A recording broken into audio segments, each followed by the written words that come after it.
Hey everyone, how's it going? My name is Richard Moglen, and welcome back to our weekly Watchlist video sponsored by Margaret Smith.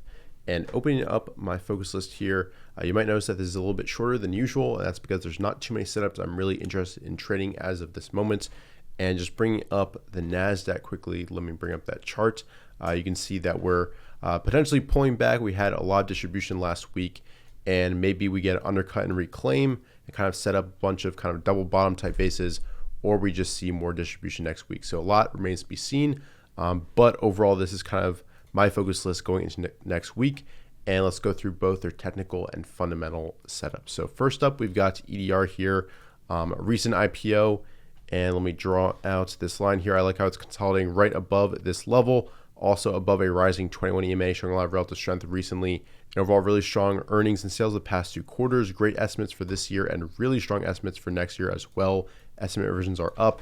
A nice increase in fund ownership over the past 4 quarters or so, but no high quality funds invested into this stock. And I believe that they actually own the UFC and a couple other organizations here, and they are in a leading group. So definitely want to watch EDR, and let's see if we kind of go sideways for a few more days, a few more weeks maybe, and then build a base right above this 33.2 level. Moving on, we've got LCID, and overall I am watching the EV stocks, F, GM as well. F is a little bit extended, just needs a little bit more time to set up, but LCID is potentially moving up off the bottom of this base.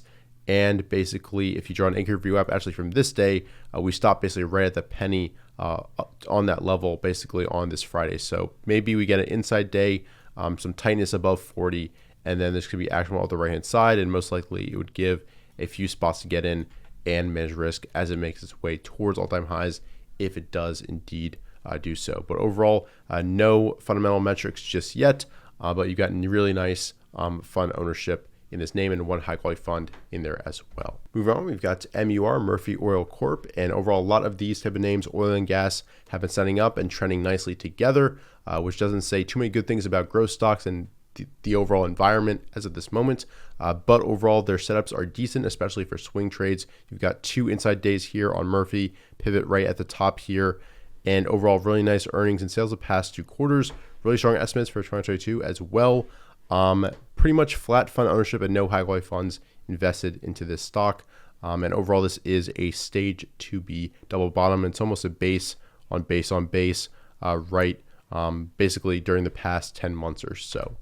Moving on, we've got Oxy, another oil and gas name, moving up the right hand side of this base, pivot right here, and basically you want to see a consistent breakout here on volume, managing risk, maybe at the low of Friday here, or even the low of this gap. If you're really being conservative and really having a wide stop, maybe use a smaller position size to kind of keep that risk management the same. But once again, I really like the setup, kind of a base on base on base, longer term base here, really nice earnings and sales the past 2 quarters. And once again, really nice estimates for 2022 and overall flat fund ownership over the past basically 2 years. Moving on, we've got SIMO, which is in the computer data storage group.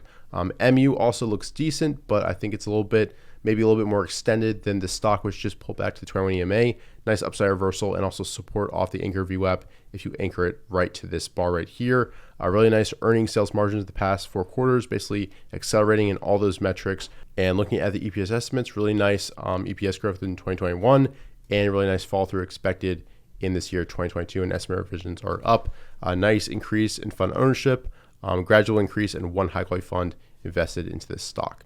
Overall, it just broke out of the stage 2B consolidation, pushed up and now pulled back for the first time towards 21 EMA and the 90 level. So maybe you get a push through these highs that could be actionable, but preferably you get some type of inside day tight action, maybe for a few days, and then that forms more of a clear pivot right at these levels, and you can manage risk right at these lows. So that is SIMO. Definitely want to watch to see if it can kind of push upwards and challenge eventually that 100 level.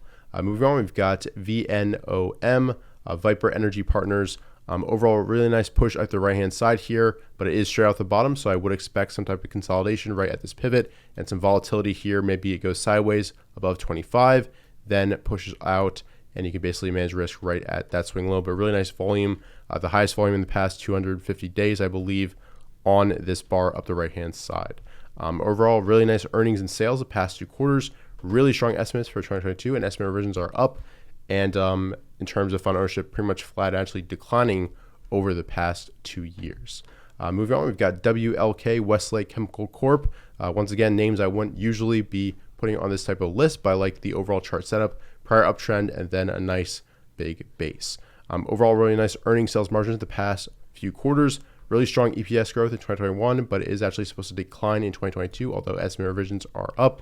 And overall, over the past 2 years, pretty much flat in terms of fund ownership, but you do have 2 high quality funds.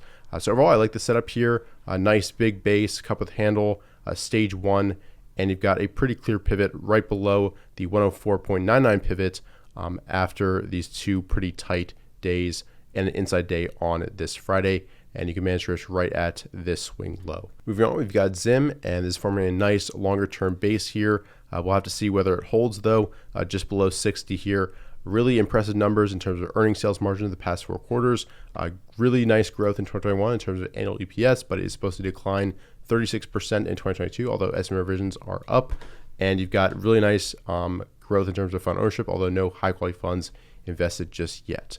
Overall, looking at the chart, it has failed this breakout, but it's holding up above a rising 21 EMA. And ideally, you get a little bit of a drift back down here for a few days, get tight, and then you have a breakout through this pivot, and then this pivot, and back into all-time highs through 60. So that's what I'm watching for with ZIM. And overall, once again, this is my focus list. Not much on here for this week. There's not much to watch in the growth space, but there definitely is some opportunity out here in the oil and gas names. So I hope you guys enjoyed this video. Let me know any stocks I forgot to mention down below in the comment section. What are you watching for next week? And if you did enjoy this video, please go ahead and leave a like down below and subscribe if you're new to the channel. And I'll see you guys in future videos. Thanks.